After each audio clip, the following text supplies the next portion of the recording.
Hi guys, it's me, Mr. TDC, on another quick clip. I want to talk about, or rather I want to share my thoughts on Bo Nikal versus Renier the Ritter.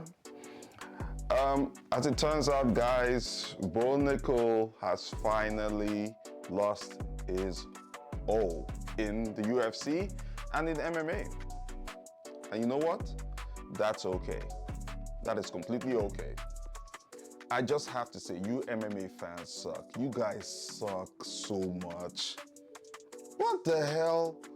I see so many people online rejoicing, happy that Bo Nikal lost his O.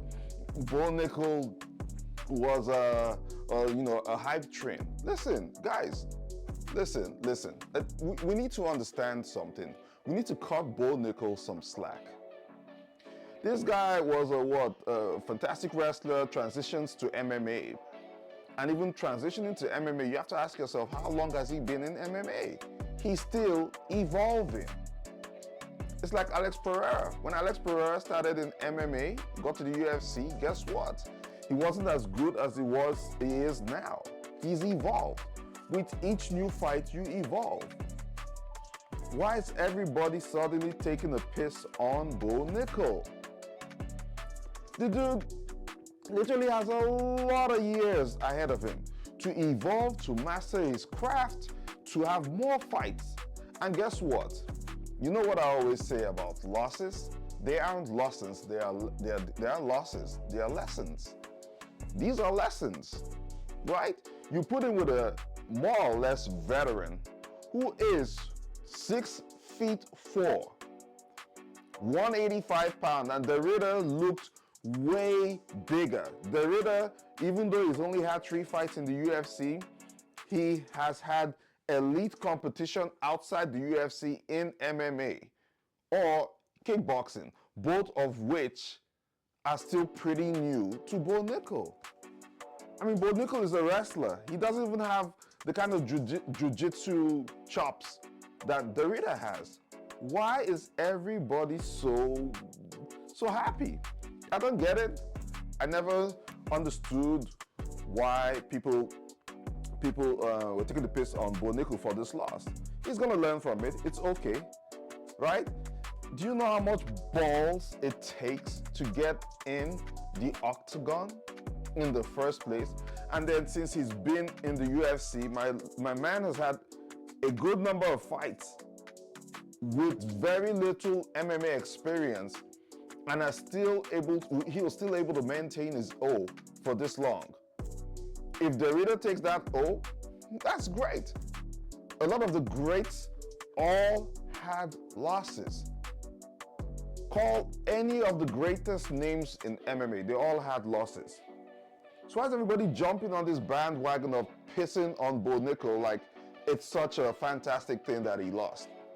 And for the life of me, Bo is a pretty decent dude, right? You don't hear about any scandals outside the octagon.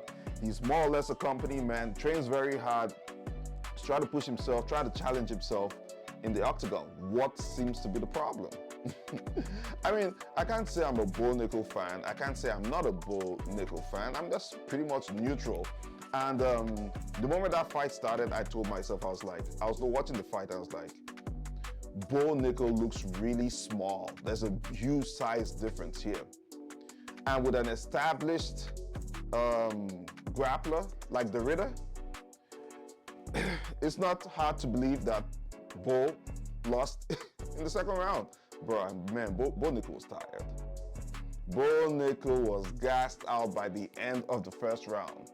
And then those body shots, those knees to the plexus, those knees to the body, if you've ever had a plexus shot, you would understand why Bo Nikal went down. He's gassed out already and you give him one hard knee to the body, yeah, most people will go down. Most people will go down. I know I'll go down. I will definitely go down to that. I don't see what the fuss is about. But listen, congrats to the Ritter. He says he wants to fight Sean Strickland next. Hell no, you cannot fight Sean Strickland next. Do you know why? Izzy's got dibs on that one. Izzy has to have the rematch with Sean Strickland. Let's settle that. And then we can move on to whoever else Sean Strickland, we may pass Sean Strickland off to, feed him off to the gulags, okay? Derrida, wait your turn. Don't be in a hurry.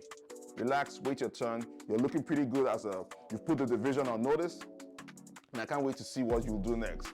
Bo Nikal, keep your head up, and that is Mr. TDC out. I'll see you guys on the next one. Peace. And you MMA fans, relax. Y'all suck. Damn. Huh.